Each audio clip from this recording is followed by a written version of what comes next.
Welcome back to Speak Pact.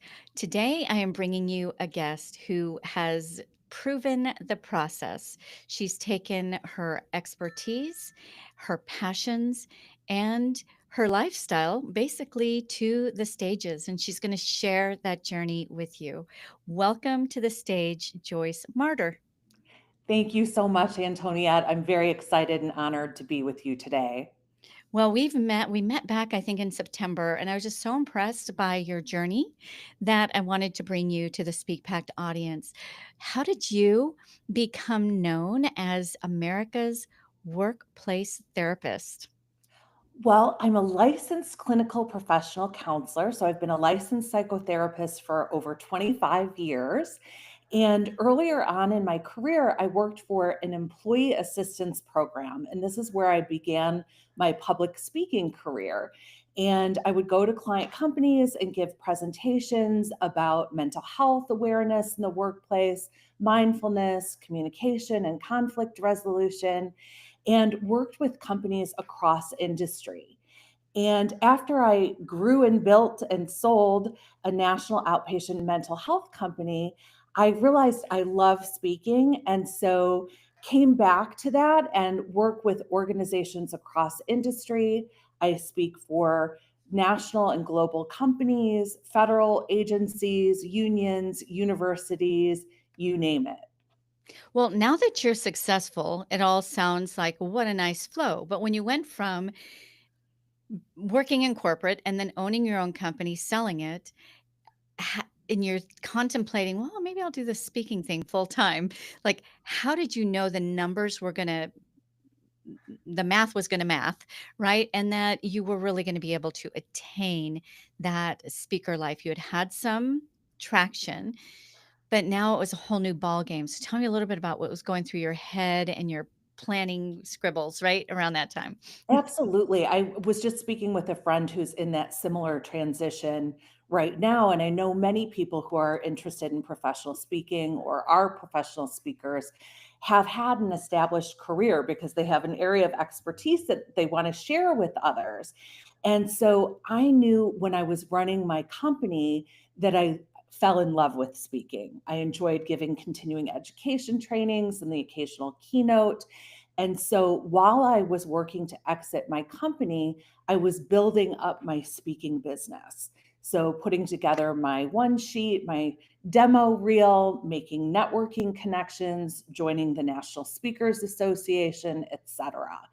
And when I sold my company, I continued to maintain a small handful of therapy clients that I saw. And I also taught adjunct for Northwestern University. And as my speaking business grew, I was able to then retire from therapy clients and take on some coaching clients instead and leave Northwestern after 15 years. And now I am full time public speaking. What's your life? Was it worth it? Like, what's speaker life like versus corporate life versus entrepreneur life? Like, tell me the kind of the perks of why it was all worth the risk and the struggle in the beginning. It doesn't happen overnight. Thank you for recognizing it. It really doesn't. It takes a lot of work and time. And I think of it in terms of layers. I think of the first part of my career like plowing. I was a workhorse working in corporate America, working tremendous hours, working very hard. And the second phase of my career, I think of it as planting seeds, making relationships and networking. And now I'm in sort of the watering stage of really rooting and growing my business. And so, I loved gaining the experience that I did in corporate America and working for other practices. And then as an entrepreneur, I once I started that, I knew I could never have a boss again, right? I loved the flexibility. I'm a mompreneur. Work-life balance is really important to me. And so I can take off the time that I need to maintain my own mental wellness and be the kind of mother and partner that I want to be, friend that I want to be. And So when I sold that business, I knew I'm a serial entrepreneur, and the speaking business is amazing. I have fallen in love with it. My favorite part is meeting people from all over the world who work in different industries, who live and think so differently, and to be able to share my messages of hope and healing. And my husband and I work together. He's Oh, also a professional counselor and speaker. So we often travel together, which helps because I know some speakers, struggle in their relationships because they're on the road and separated from their partners or families. And now that I'm an empty nester, it suits my lifestyle well. family affair. I love that. And even your grown, like your older children can go on certain trips with you. And those kinds of things. Yeah, the opportunities are incredible. I love the way that you likened it to a garden because it really is like that, right? We plant a seed. If we just stand there and stare at it, it's gonna feel like it never happens, and we're just gonna walk away and think, "Ah, I planted the seed and it didn't grow, and so I must not be a very good gardener." So many speakers do that. They throw out some feelers, they throw out some calls. Maybe they put a pretty decent effort into it. That plowing and planting is not easy. It's some real work, but it's really in the nurture and the patience when you really get to bear the fruit. We have this whole theme going. Um, Yes. of it working. So in those early days, I would assume earlier on it was your corporation or your companies that were paying for you to go and speak or negotiating you. However, how did you even know? I know you were part of the NSA, fabulous organization. If you're a serious speaker, which most of the people who listen to Speak Pact are, hopefully they're in either NSA or one of the ones that are like it.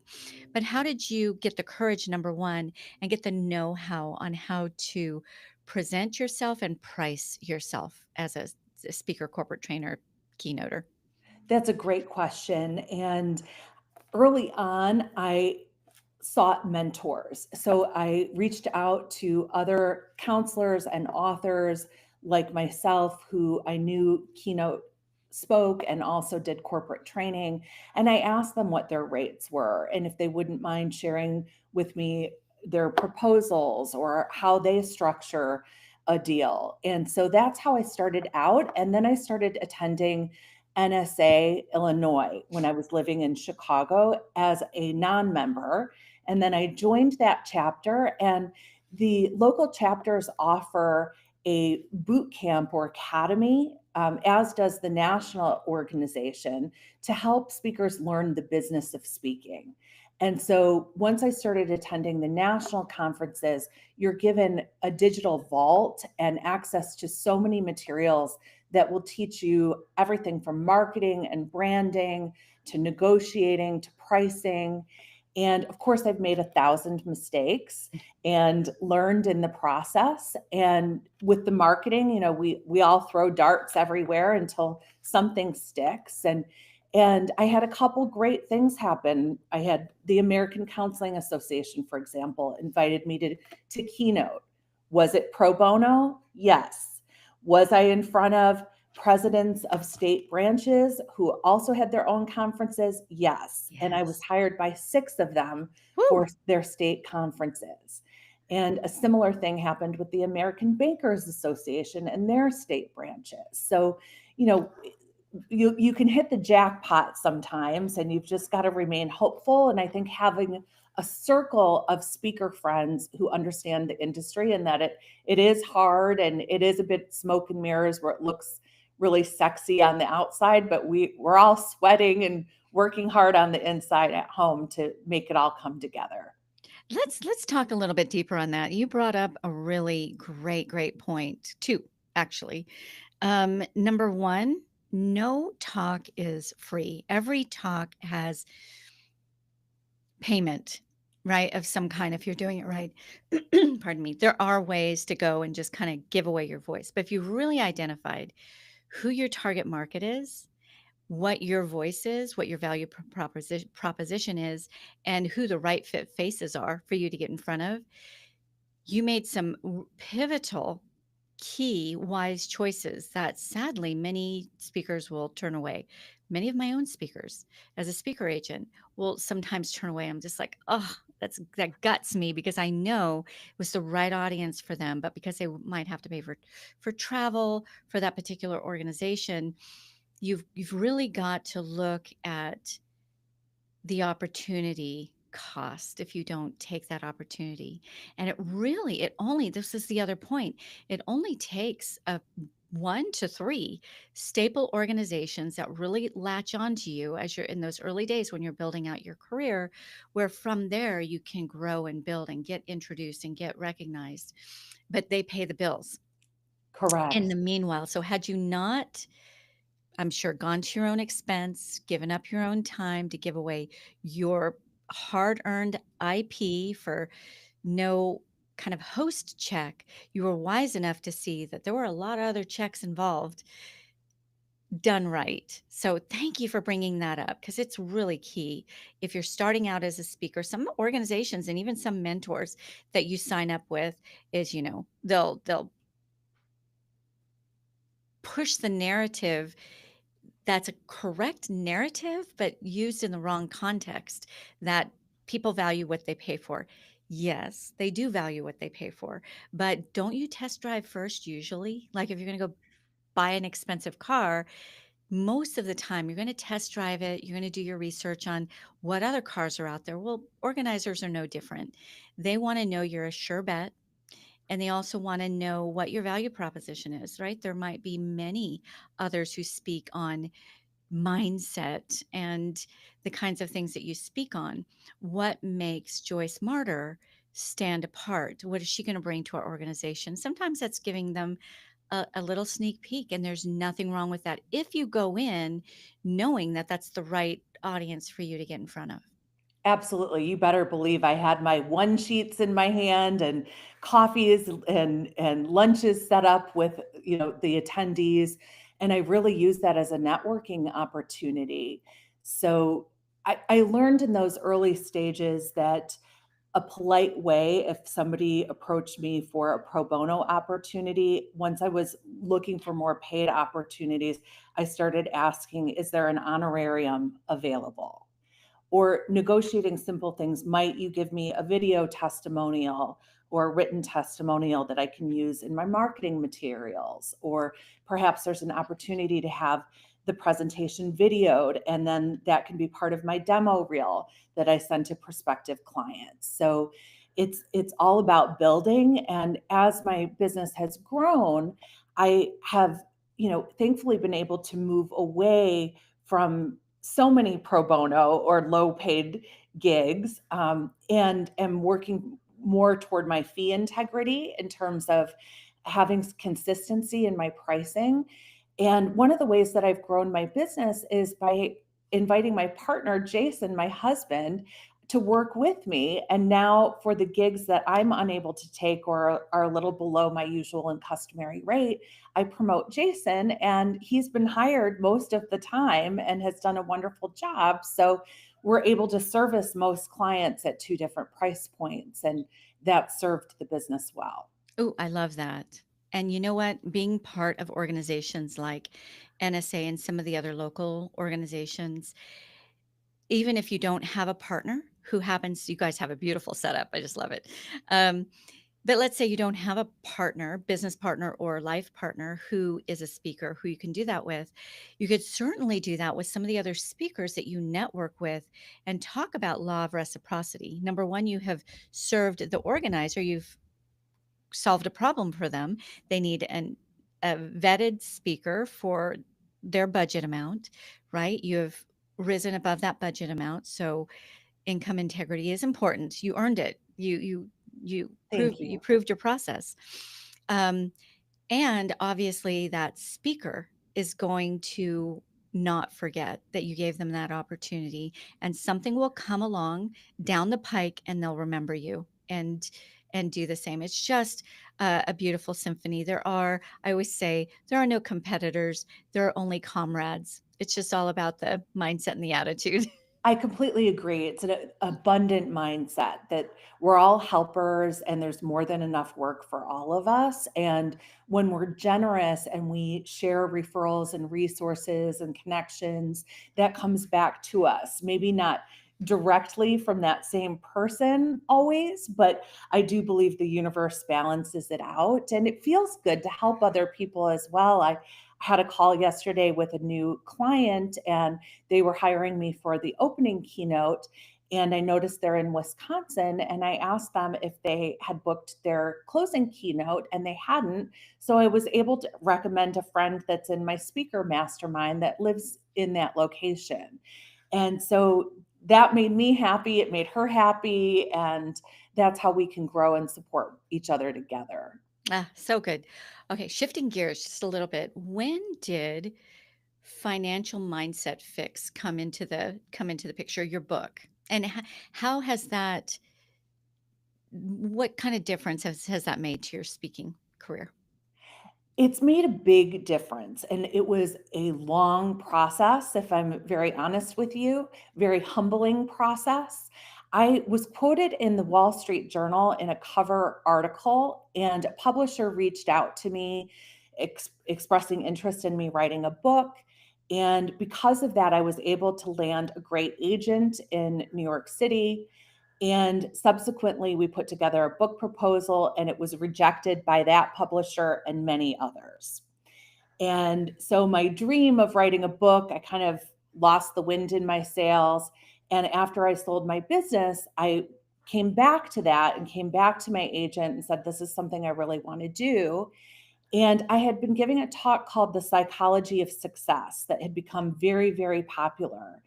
And in that talk, I talk about abundance mindset and the psychology of money. And so my agent loved that as a book concept. So we put together a new proposal. Again, a lot of rejection. And I started practicing what I preach in my clinical training. I used a technique called acting as if. And I started walking around my house and acting as if was already the internationally published author and speaker I wanted to be. So I said, I am like my friend Brene Brown, and I'm an international author and speaker. And I did this till I really embodied it. And I called my agent and I said, listen, if I don't get a book deal in the next 2 months, I'm going to self publish. And within a month, I had 2 book deals, and one of them was from the publisher of Brene Brown. Oh my goodness. Woo! Oh my goodness, this is so good. Act as if. Love it. And I always say we therapists, we specialize in our own issues. And so I've had a lot of financial anxiety. When I started my company, I started it with $500, 50,000 of student loans, made a ton of mistakes, ended up in cash flow hell, was facing bankruptcy. And it was then that I learned the importance of humility and asking for help and support and being transparent, and also working on my own self worth and changing my own financial mindset, shifting from scarcity to abundance, changing my thinking and emotions around money. And after a lot of work and a lot of help with many from many others, I was able to successfully sell my business 7 years later after facing bankruptcy for an 8-figure exit. Wow. I would have never thought that was possible, and I share that only because if I can do it, anyone can do it. It's really about changing your mindset. Let's dive a little bit deeper into that because this is your area of expertise as a psychologist and all of the track record, right, that you have. What is the connection between self worth and net worth?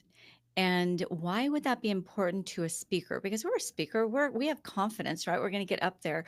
But there's a difference between confidence and self worth that's directly related to net worth. And I'd love to hear your deeper thoughts on that. Absolutely. So, as a psychotherapist early on in my practice, I noticed a fascinating trend. I noticed that as my clients made progress in therapy, they were starting to earn more money. And I was really confused by it, but client after client was coming in reporting raises, promotions, starting their own businesses and side hustles. And at this point, I was broke and I was like, how are my clients doing this? I want to do this myself. Why is this happening? And I realized it's because in therapy, we're always working on our true, authentic self worth. And I'm not talking about our ego. You know, we all, in speakers, we can have big egos, but we're talking about our essence, our soul, our authentic self. And once we get aligned and we get really connected with who we are, what our purpose is, what our passion is, and we align that with a need in the world, we are in the flow of abundance. And so, what I teach is for people to value themselves. And when we value ourselves, we communicate with assertiveness, confidence, we're willing to negotiate and advocate for ourselves and set healthy financial boundaries. So, instead of being a financial doormat, we're going to be successful. And there's balance in that. We also don't want to be a diva, which is on the other side of doormat, and dudes can be divas too. And that's when maybe we're grandiose and entitled and not respectful of other people's boundaries.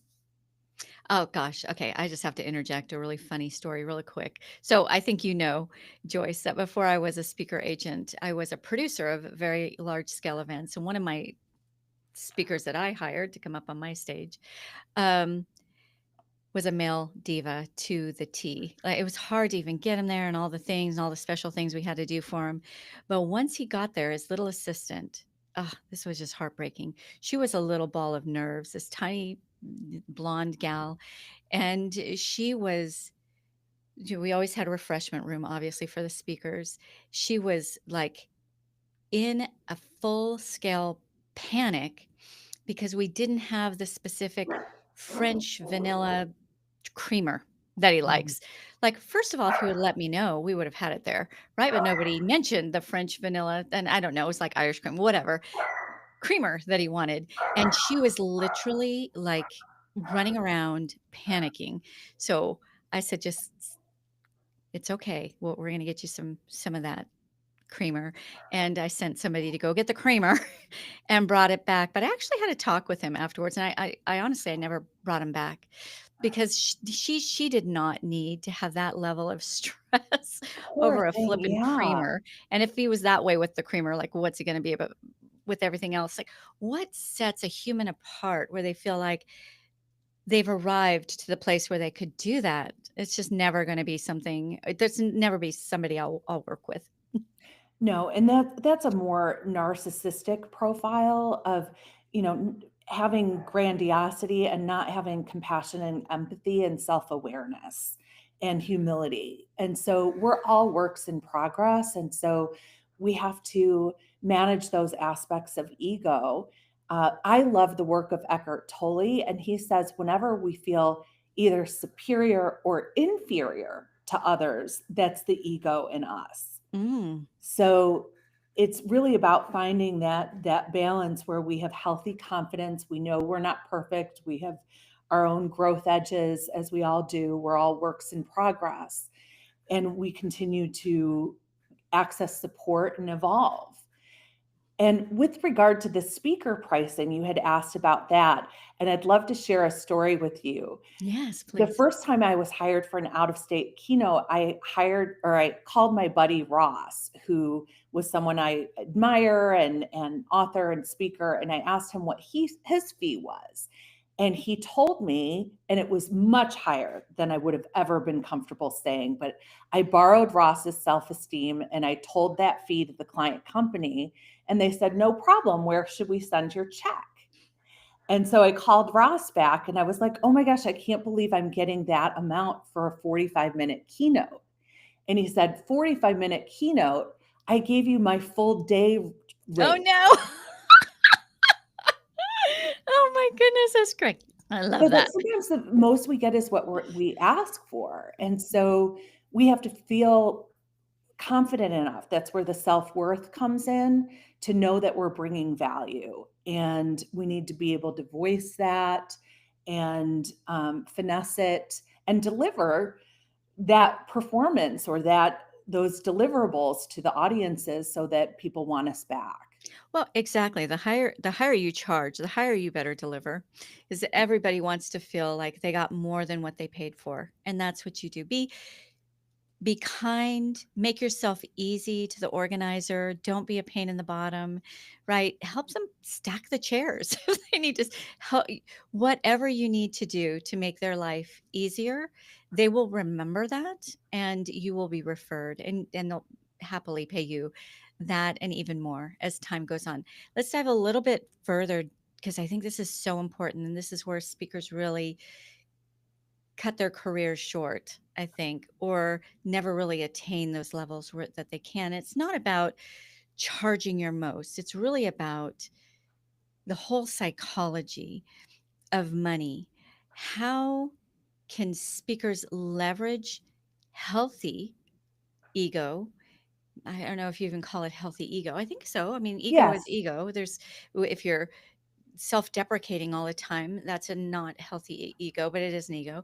If you're grandiose, but there is a healthy level. How can yes. you utilize that kind of psychology of money um, in your negotiations in a way that's balanced and healthy?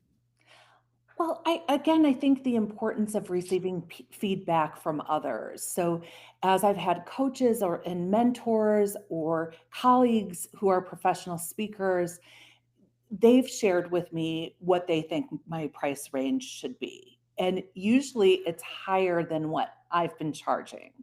And so I know I have those doormat tendencies. And so that's been a growth edge for me. Sometimes then I overcorrect and overcorrect into diva, and then sometimes don't get a deal because I overbid myself. So it's definitely a process of learning that, but I think identifying different income streams is really important. So with the pandemic, I was able to pivot and provide virtual trainings, and now virtual corporate trainings are probably two-thirds of my business. Oh, wow. Also offering coaching is another income stream. I've digitized some of my presentations into online courses, so I have passive income for that, as well as book sales, et cetera. So the more income streams we have, the better. And when you understand the industry standards and kind of where you should be according to your education and experience and skill level, that in your pricing yourself appropriately, you're going to succeed. And I, if I were free on a day and I could have a balanced life and accommodate the work, I would take a lower fee just to be working and have that income and to make those relationships and have potential spin-off business. And it wasn't until much, much later that now I can be more selective about the work that I do and when I'm going to leave the house. What is it going to take for that? Okay, so many incredible insights there. Diversify. Like, there is nothing wrong with that. It's actually gives you some breathing room to be a little bit more choosy. So I absolutely love that. But also be workable, be negotiable. So let's say there was an organization, Joyce, that you really did want to break into, even at this stage of your success. And let's just say I don't know what your rate is, so I'm just going to throw some numbers out there. Let's say you tell them you're $25,000 for a 45-minute talk, and they're like, "Oh golly, we really do want to have you come speak. Our budget ends at 15,000." Let's say you want it enough where you don't really want to refer that particular engagement out. How do you make them pay for that other $10,000 gap in there? Are there ways that you negotiate so that you're still feeling made whole and they're really feeling like they've gotten it exactly what they needed as well? I had this exact scenario yesterday with an organization that does tremendous good in the world. And so in my heart, I feel so aligned with them and I wanted to speak for them. And their budget was below my usual and customary. And they understood that. And so we were brainstorming, and I said, might you be able to find a sponsor to do a book buy for attendees? And so they said, absolutely. We have a different line item in our event budget for books and for giveaways, for the attendees. And so we can purchase 150 copies of your book, which makes my publisher happy. It makes my potential for having a second book deal higher.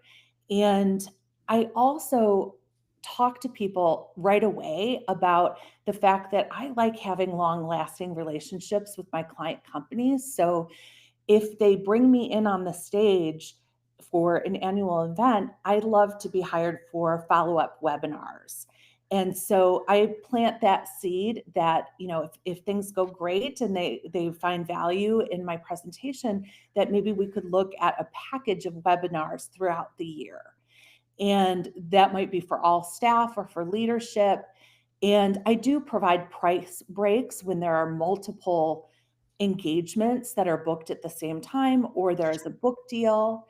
And I also, for example, with that event, have other client companies in that area. So I'll be reaching out to them and letting them know that I'll be in that state and available if they'd like me to come in and give a different presentation.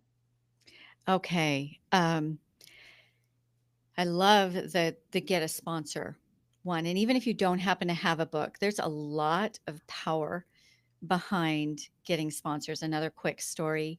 One of the MC that I loved, he has a big podcast, and I always wanted him to come, but we didn't pay our MCs.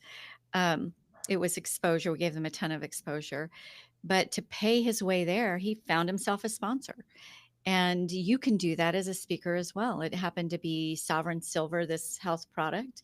And I agreed as the organizer to give a good amount of exposure to that sponsor. We also gave them a booth and recognition from the stage.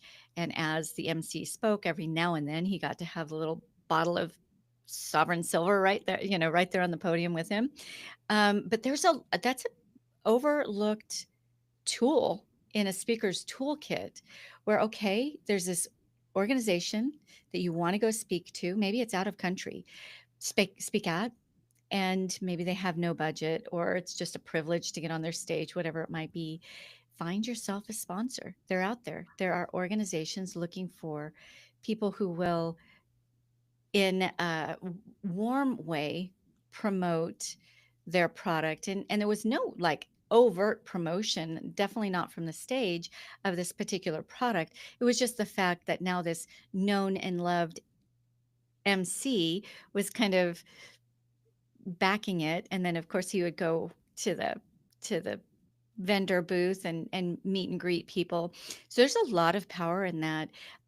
Whatever your subject matter expertise is, there's probably a complementary product or service out there that isn't competing with you in any way. It's not going to be competing with your organization in any way. That sponsorship tip is huge. Yeah. Yeah, I'm excited that that has been successful recently. That's a new tool in my toolkit. And I think also asking for referrals to and recommendations to other event planners or meeting organizers, human resources individuals who might be looking for speakers. That's another way to add value to a booking that might not be able to pay your full fee. That's a gold mine right there. That's one that Tony Robbins utilized for years and years. Probably doesn't need to utilize it anymore. But one good referral can be worth way more than that other 5,000 or $10,000 that you could have gotten. Write it right into your contract. If I blow your socks off, like I know I will, you agree to personally introduce me to 3 colleagues, vendors, associates who could possibly also benefit from my presentation. They're generally very happy to do that, especially if they're saving 5 or $10,000, and that's worth way more to you than that other money. And then even if you don't have to negotiate that in, just ask. A lot of times people are very happy to do that for you. So much goodness. I know about this stage of the show. People are wondering, okay, where do I find Joyce Martyr? How do I connect with her? So can you share a little bit about that?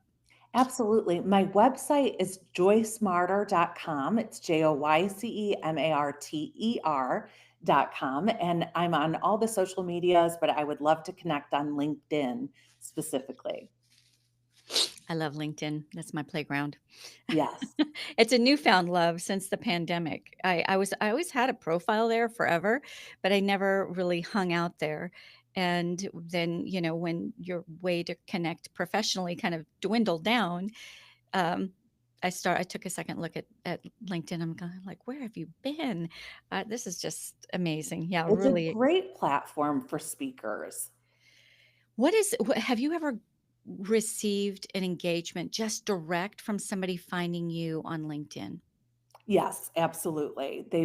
I share articles that I've written for Psychology Today and Money Geek, and a lot of times I'll receive messages, can you give this as a presentation? That whatever the article was, like I've written about workplace bullying, for example. And then an individual would see that and say, can you come in and give a presentation on this for our organization? So definitely through LinkedIn, it's really important to have a presence there. And I derive most of my referrals through LinkedIn and my website. So I have a strong SEO for my website. And so if people are Googling a mental health speaker or a speaker in my area, a global financial wellness speaker, all come up. Yes. Okay. So between referrals, strong SEO, and being pretty smart about utilizing your own voice and showcasing it. So let's talk about that for a moment. So you're on my podcast, Smart, right? You know the power of podcasts and getting your voice out there and really tapping into other people's audiences. So, so powerful. Also, you mentioned briefly about these different publications that you write for. How did you step into that? How did you get them to take a second look at you and maybe make you, are you a regular or do you just do features every now and then? A little of both. So I've been a regular contributor for the Huffington Post, Psych Central, Psychology Today, Money Geek, and I'm currently put in a pitch to Forbes. So cross your fingers for me, please. So it started out with simple blogging on my own website. So I would write short articles, 400 to 1,000 words, to create searchable content on my website for SEO purposes. And that's how the Wall Street Journal found me for that Oh my interview that goodness. I mentioned, was Wow. through a blog that I wrote for my website. And so these writings led to media interviews, TV, radio, podcasts, uh, articles in print and on the web. And once I started blogging more, I had a friend who was writing for Psychology Today, and I said, I'd like to do that. Could you make an introduction? And he said, no problem. And I met with the editor, and they said, here, sure, here's your login and go for it. And so you kind of have to get to the point where you have enough content that you can demonstrate that you are a good writer, that you have good ideas, that people like and resonate, with your content. And then there's sort of a science to developing an audience by contributing regularly. And so I do a tremendous amount of media, and I have a membership with Critical Mention, which is a media monitoring service. And it lets me know whenever I'm quoted in the media internationally. And over the past 5 years, I've reached an audience of almost 2 billion people per year Wow. through articles and blogs and podcasts. And this gives me credibility and authority for people to bring me on the stage, and that I'm worth the price point that I'm charging. Okay, another set of brilliance you just shared. So often someone will write an article or show up on a blog or show up on a podcast. Nothing came of it, nothing really happened. But you hit the nail on the head when you said contributing regularly is what builds your authority and your audience. and it doesn't happen next month. Sometimes it doesn't happen for a year. You just trust the process and keep doing it. And the right person will be in the right place. They'll discover your approach to your expertise, and it'll strike a chord and it'll open up this whole other floodgate of opportunity for you. But it wouldn't have happened if you're like, that's not worth my time. I'm not going to sit and write an article nobody's going to read, or be on a blog nobody's going to watch. Number one, there's ways to know how I'm sorry, podcasts rank. Reach out to some of those ones that already have established audiences. For a host to put you in front of their hard earned, highly treasured audience is saying a lot about you, right? I'm not going to share my audience with you if I have any feeling that you're going to lead them astray, give them bad information, be a dud. It means I'm saying to the people who follow me, Joyce Martyr is fabulous. You need to hear what she has to say. And they're already here because they want to hear, right? And so, where else can you get that? There's no ad you can run. I'm not saying don't run ads, but there's really no other way that you can hit the hearts of the right people unless you do give your voice away to a certain extent. It's all part of the whole ecosystem. Very well said. It's free branding and PR or marketing and PR to get in front of audiences on podcasts or, in the media. And so I know that that's, a few hours a week that I'm dedicating to that type of work, but it's a marketing effort that's going to lead to paid speaking engagements. And I liked your point about how sometimes people say, no, I'm not going to do that. I've seen that as well. And sometimes I do think that's a confidence thing. And I experienced that myself. One of the first times that I was reached out to by a TV anchor to do a televised segment, I was very, very nervous about that. Lots of social anxiety. And they wanted me to talk about hobbies and the importance of hobbies. Not necessarily my clinical area of specialty, but is it something that I could talk about? Absolutely. So I put together some bullet points for the segment, some talking points, and we did it. And that led to MTV inviting me to be the therapist on The Real World Oh when my they were goodness. in Chicago. Oh my So, goodness. yeah, you just have to say yes and step up and expand your comfort zone. And it's all about the audience. If you know there's going to be bodies or ears, right? Eyes or ears in that audience that could potentially lead to something else, it's worth it. It's worth it. Absolutely. Okay, so before we go to the signature question, one last question. So you are a prolific speaker. This is your full time now, and you've given us some real clues on how you keep those engagements rolling in, referrals, SEO, you getting your voice out there in all different kinds of ways. Do you also do your own outreach, or do you rely on just luck? Like, do you have a methodical thing that you do? I had somebody give me feedback that I was not being proactive like that. And so I have worked with some organizations that do some pitching for me, and I haven't had the best return on investment in that. And I think it's really important to choose somebody who has a lot of experience and really good connections. But I do know other speakers who've had great success with that. I have not done a lot of pitching myself. I've more landed gigs from prior speaking engagements and networking, but I know many of my colleagues do. They fill out proposals and send, pitch submissions and that type of thing. And I know that that's an important part of the process as well. Completely agree with you. When you're hiring, and I'm an agent, so I'm kind of talking against myself right now.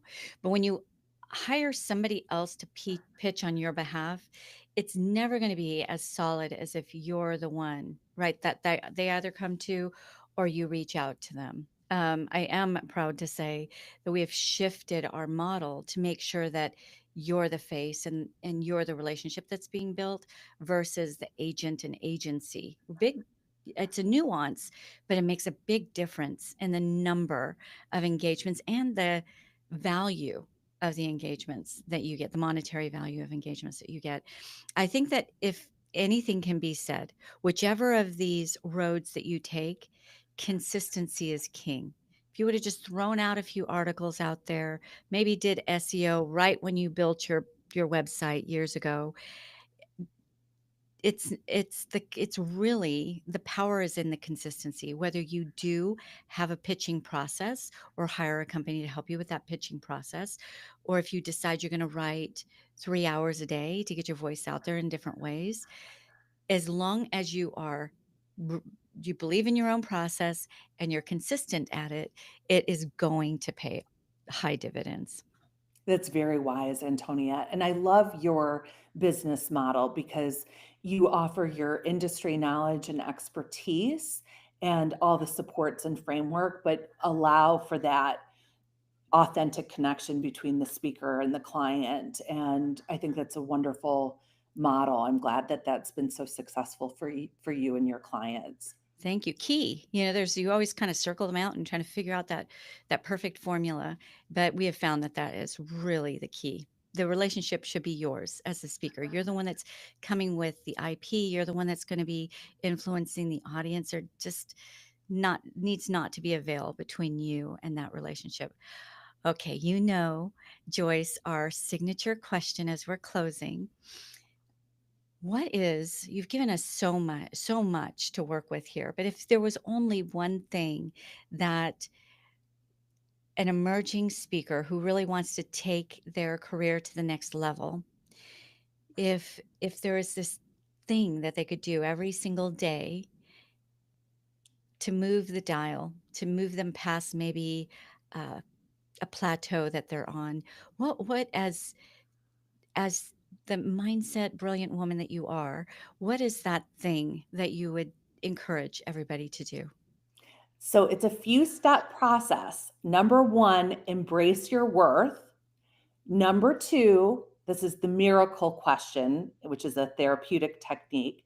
Imagine you have a magic wand and imagine what you want your life to be like and aim high. Make it the biggest, most beautiful, magnificent, prosperous, lovely, supported life that you can imagine personally and professionally. And then number three, act as if you've already achieved it, like I did with the book. Walk around your house, say, I am a global speaker. I am a thought leader. I am an influencer. And change the way that you relate to others to reflect that. And people will pick up on that vibration and they will start treating you that way. So I've loved that I've had so many people come back to me years later and say, that business I was going to build, well, here's the website. I'm 3 years in. Ah, brilliant, brilliant, and not out of reach for anyone. Any one of us can do this to meet our next level, right? To reach, and right now, as you and I are speaking, it is the beginning of a whole new year, and that's the time for renewal, right? To make some differences in your path. I love your act as if. I'm actually going to try that. And I have heard, and this is probably, I'm assuming because you were in the field, you probably did this without even realizing, but what does that smell like? What does it feel like? Mhm. What does it sound like? What does it taste like to achieve that next level of life? Yeah. I love that because then you're embodying it. How does it feel in your body? Yeah. I love that, Antoniette. Well, Brilliant. this has been jam packed with golden nuggets. Thank you so much for sharing your unrenewable resource and your most precious resource, right? Your time with us today. I so appreciate everything that you poured in to the Speak Packed audience today. Thank you so much, Antoniette. I admire you and respect you tremendously. I'm honored to be with you. So thank you for your support. You are my pleasure. Joyce Martyr, look her up, connect on LinkedIn, get her books, go see her speak. Your life will be transformed. Mwah. Ciao, ciao for now.